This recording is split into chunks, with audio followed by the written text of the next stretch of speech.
নমস্কার বন্ধুরা, আমি মিষ্টি আর আপনারা দেখছেন জিওটিকাল। আজ আমরা এমন একটা বিষয় দিয়ে আলোচনা করব যা ভারতের জাতীয় রাজনীতিতে এক বড় সড় ভূমিকম্পের সৃষ্টি করছে। যখন সারা ভারতের নেতারা বিজেপিতে যোগ দেওয়ার জন্য মুখিয়ে থাকেন, ঠিক তখনই দক্ষিণ ভারতের রাজনীতির সিংহাম এবং তামিলনাড়ু বিজেপির সবচেয়ে জনপ্রিয় মুখ আন্নামালাই হঠাৎ কেন দল ছেড়ে দিলেন? এই একটি সিদ্ধান্ত কি দক্ষিণ ভারতে বিজেপির অস্তিত্বকে সংকটের মুখে ফেলে দিল? মোদি শাহর সব চেষ্টা কি ব্যর্থ হয়ে গেল? আজকের ভিডিওতে আমরা এই রহস্যের পর্দাফাশ করব। শেষ পর্যন্ত দেখুন, কারণ এই গল্পের পরতে পরতে লুকিয়ে আছে এক গভীর রাজনৈতিক চাল। বন্ধুরা, আন্নামালাই কোনো সাধারণ নেতা ছিল না। তিনি ছিলেন 2011 ব্যাচের একজন আইপিএস অফিসার, যিনি মানুষের জন্য কাজ করতে 2019 সালে নিজের পদ থেকে ইস্তফা দিয়ে 2020 সালে বিজেপিতে যোগ দেন। তার আসার আগে 2019 সালে তামিলনাড়ুতে বিজেপির ভোট শেয়ার ছিল মাত্র 3%, কিন্তু আন্নামালাইয়ের দায়িত্ব নেওয়ার মাত্র 2 বছরের মধ্যে স্থানীয় নির্বাচনে এই ভোট শেয়ার বেড়ে দাঁড়িয়েছে 5 থেকে 7%। বিজেপি তাকে কতটা গুরুত্ব দিত তা বোঝা যায় যখন তার পদযাত্রার উদ্বোধন করেন খোদ স্বরাষ্ট্রমন্ত্রী অমিত শাহ এবং সমাপ্তি অনুষ্ঠানে উপস্থিত ছিলেন প্রধানমন্ত্রী নরেন্দ্র মোদী। 2024 সালের লোকসভা নির্বাচনে আন্নামালাইয়ের নেতৃত্বে বিজেপি এককভাবে লড়ে প্রায় 11% ভোট শেয়ার অর্জন করে। যদিও তারা কোনো আসন পায়নি, কিন্তু এই বিশাল ভোট বৃদ্ধি রাজনৈতিক বিশেষজ্ঞদের চমকে দিয়েছিল। জোটের রাজনীতি এবং সংঘাতের সূত্রপাত। এখন প্রশ্ন হচ্ছে, এত সাফল্যের পর কেন তাকে সরতে হলো? এর পেছনে আছে এআইএডিএমকের সঙ্গে বিজেপির টানাপোড়েন। আন্নামালাইয়ের রাজনীতির ধরন ছিল আক্রমণাত্মক। তিনি তামিলনাড়ুর প্রভাবশালী নেতা সিএন আন্নাদুরাই এবং জে জয়ললিতাকে নিয়ে কিছু বিতর্কিত মন্তব্য করেছিলেন, যা জোট সঙ্গী এআইএডিএমকে মেনে নিতে পারেননি। ফলে 2023 সালে তারা বিজেপির সঙ্গে জোট ভেঙে দেয়।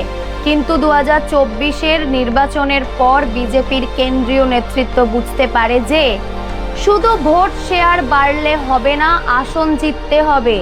আসন জিততে হলে বড় কোনো আঞ্চলিক দলের সমর্থন দরকার।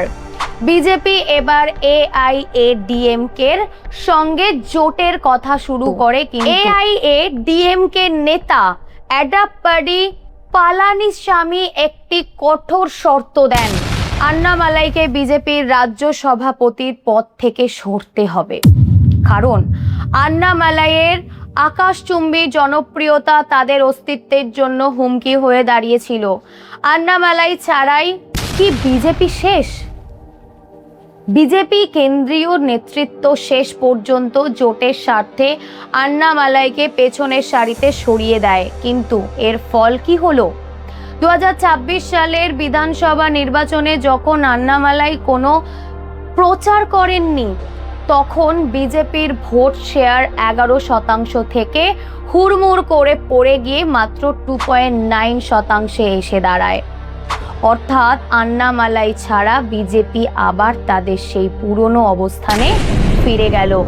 এদিকে তামিলনাড়ুর রাজনীতিতে নতুন এক শক্তির উদয় হয়েছে।